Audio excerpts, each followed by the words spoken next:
What's going on, guys? I'm currently streaming right now, but we just got news that Pokemon has officially updated us with information on shiny odds in Pokemon Sword and Shield. So we're going to take a look at it right now. So I'm just going to read through this. It says the sprawling wild area has a greater variety of Pokemon than anywhere else in the Galar region, and it also hides secrets on how to find some of the rarest Pokemon around. If you're looking to add an ace to your battle team or a shiny Pokemon to impress your friends, some special training in the wild area is the best place to start.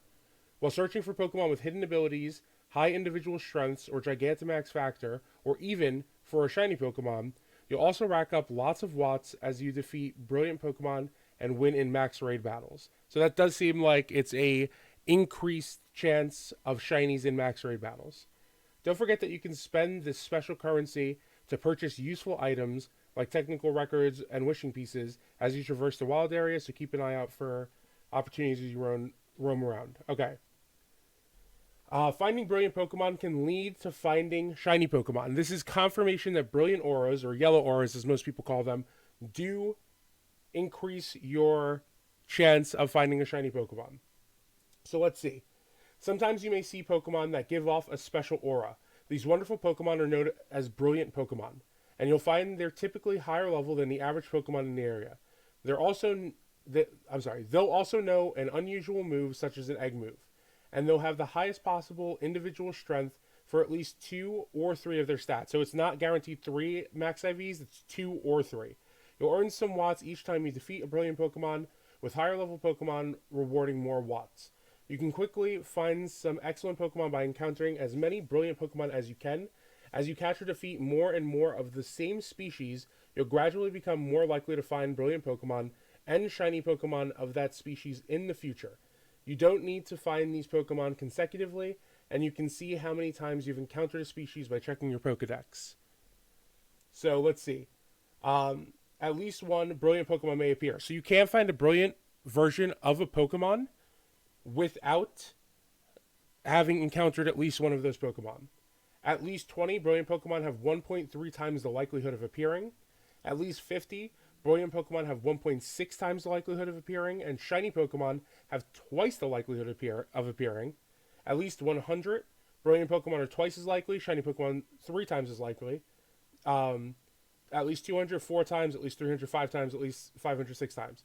So it's the same odds that we knew, except there's no chain that affects it.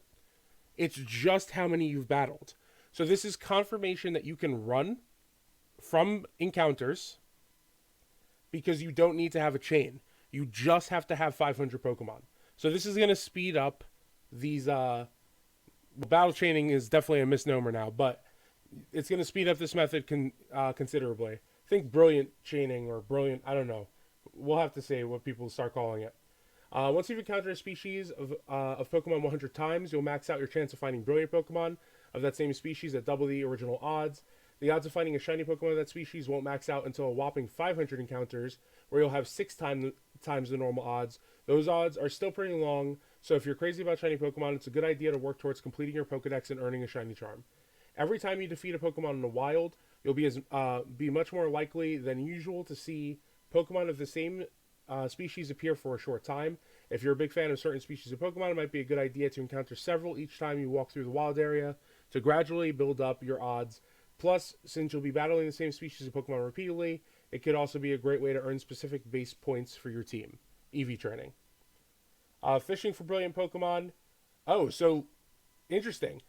You also find brilliant Pokemon by fishing in the wild area. The number of times you've battled any one species won't matter at all for fishing. Instead, you'll need to defeat many Pokemon consecutively, no matter which species appear. So, between 0 and 2, brilliant Pokemon may appear. 3 and 6, 1.3 times the likelihood. Between 7 and 14, it's 3.3 times the likelihood. Between 15 and 24, it's 6.6 times the likelihood. And between 25 and up, it's 16.6 times the likelihood of a brilliant Pokemon being encountered. So that's kind of insane, 6.6 times. That seems like nearly every encounter would be brilliant. If you keep getting bites and defeating your catches, you'll start to find more and more brilliant Pokemon, but beware. If you fail to reel a Pokemon in, or if you catch a Pokemon, run away from a Pokemon, leave the area, or turn off your game, then the chain will break. After 25 successful hooks, you'll cap out at over 16 times the initial odds of finding a brilliant Pokemon, so it can be quite rewarding to build a big streak. Now, we don't know necessarily that brilliant Pokemon on their own have increased shiny chance, but it did seem like they implied that. So, it did seem like they implied that right at the beginning. It literally says finding a brilliant Pokemon can lead to finding a shiny Pokemon. So that's like, I think that's confirmation. Let's see, max raid battles. The wild area is full of what are known as Pokemon dens. Sometimes you'll come across a Pokemon den that is releasing a pillar of light. You can walk up to such dens to start a max raid battle with a Dynamax Pokemon. Okay, let's see if they say anything about shiny. I don't want to have to read this whole thing.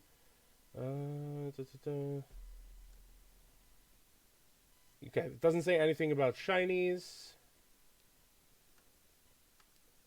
Okay, so I think that's it for the shiny Pokemon news. It's pretty insane that Pokemon themselves have gone about this. I wonder if they just saw all the theories that were coming out and they were just like, "Oh my God, no, that's not right. We have to fix this." So they were the ones who told us, and it's really interesting because the methods have completely changed. So I really hope that this video was useful. Thanks for watching, and I will see you guys next time.